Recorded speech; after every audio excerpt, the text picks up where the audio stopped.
ఈ రోజే డౌన్లోడ్ చేయండి. మీ ఫేవరెట్ షోస్ చూడండి. కన్నయ్య అడిగే ప్రశ్నలకు మన దగ్గర సమాధానాలుండవు. కానీ లోకం తీరలా ఉండదు. లౌక్యంగా మెలగాలి. అదెప్పుడు తెలుస్తుందో ఏమో. తప్పకుండా తెలుస్తుంది అత్తయ్య గారు. నాకు ఆ మార్పు అయితే కనిపిస్తుంది. కానీ ఇంట్లో ఒక్క పసిపిల్లాడు కూడా లేడు. 3 కోడళ్లున్నారు, 3 కొడుకులున్నారు. కనీసం ఒక్క బిడ్డని కంటే ఆ పసిబిడ్డకి వాడికి మధ్య తేడా అయినా తెలిసి మామూలు వ్యక్తి అవుతాడేమో అనే ఆశ. మీ కోరిక తప్పకుండా నెరవేరుతుంది అత్తయ్య గారు.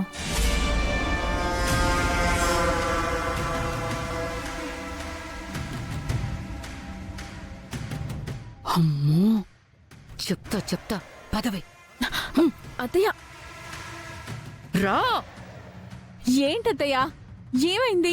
ఎందుకిలా లాక్కొస్తున్నారు? ఏం జరిగిందో చెప్పమ్మా. రే, మా అత్తయ్య ఏమన్నారో విన్నారు కదా? విన్నామమ్మా. వినడం కాదురా, వారసులు వాళ్లేనా ఇచ్చేది?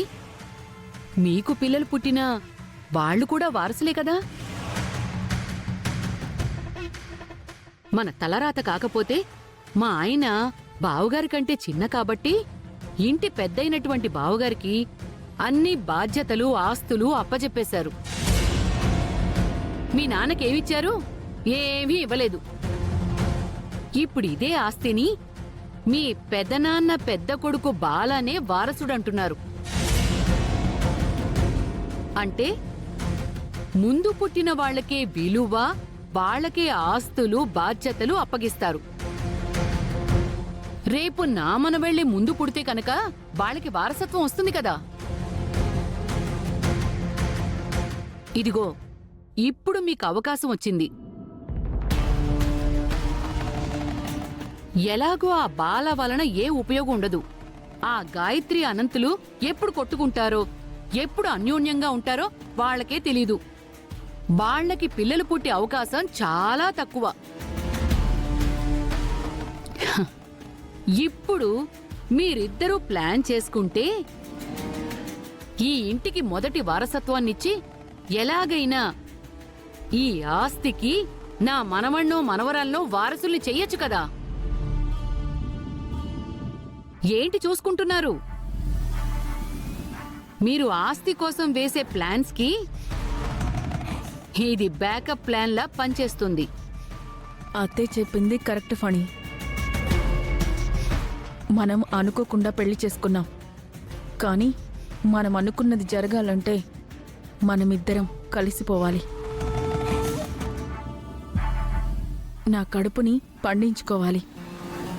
మనమే ఈ ఇంటి వారసుని ముందివ్వాలి. మీరు ఆ ప్లాన్లోనే ఉండండి. దాంతోపాటు మిగిలిన వాటి మీద కూడా వర్కౌట్ చేయండి. ఊర్వశి, ఏం చేసైనా సరే ముందు నువ్వే ప్రెగ్నెంట్ అవ్వాలి, గుర్తుపెట్టుకో.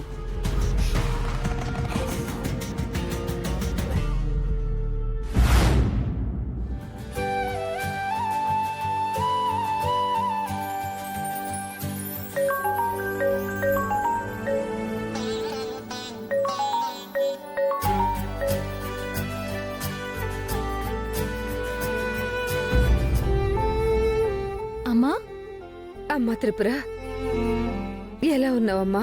నాకేంటమ్మా, నేను బానే ఉన్నాను. నిన్ను చూసి ఎన్ని రోజులైందో. అవునమ్మా, నీకు ఫోన్ చేసే అవకాశం కూడా లేకుండా పోయింది. డబ్బులు సంపాదించడానికి ఇక్కడికొచ్చి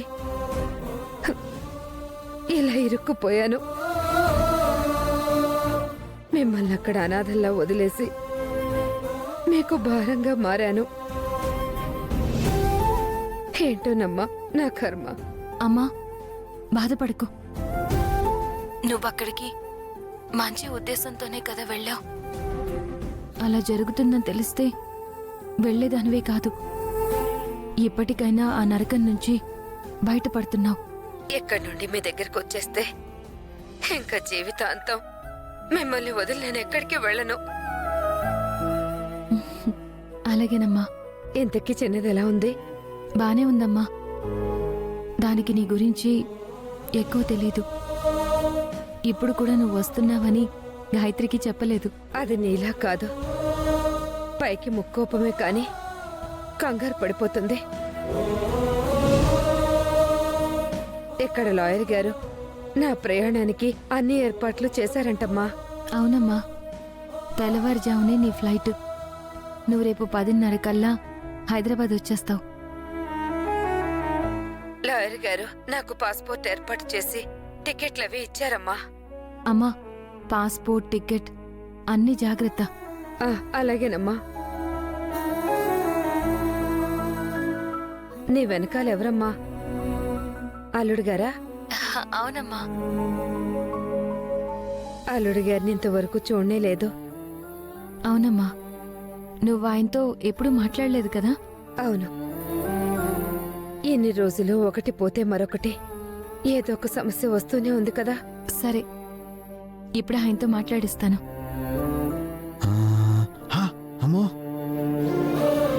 ఆ, బాలాగారు, మా అమ్మని మీరు ఒక్కసారి కూడా చూడలేదు కదా? ఇప్పుడు వీడియో కాల్లో మాట్లాడతారా? సుందరి, నాకిప్పుడు హోంవర్క్ ఉంది. నోట్బుక్ కోసం వెతుకుతున్నాను. అత్తయ్యతో నేను తర్వాత మాట్లాడతాను. అమ్మా. పర్లేదమ్మా, నేను రేపు వచ్చేస్తాను కదా. అప్పుడు నేనే నేరుగా అల్లుడు గారితో మాట్లాడతాను. సరే అమ్మా. అమ్మా, నువ్వు నా నెంబరు స్లిప్లో రాసుకుని నీ బ్యాగ్లో పెట్టుకో. ఇక్కడ ఎయిర్పోర్ట్లో దిగ్గానే ఎవరినైనా రిక్వెస్ట్ చేసి నా నెంబర్కి ఫోన్ చేయి. నీ దగ్గర అసలే ఫోన్ కూడా లేదు. అలాగేనమ్మా, నీ నెంబర్ లాయర్ గారి దగ్గర తీసుకుంటాను.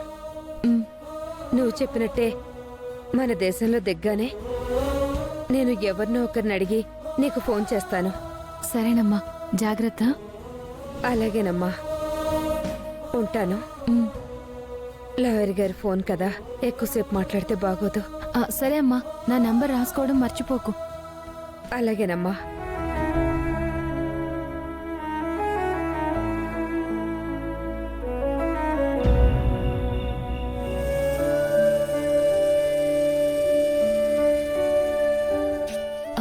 గాయత్రి. ఏంటక్క? అటు తిరుగు. తిరుగు చెప్తా.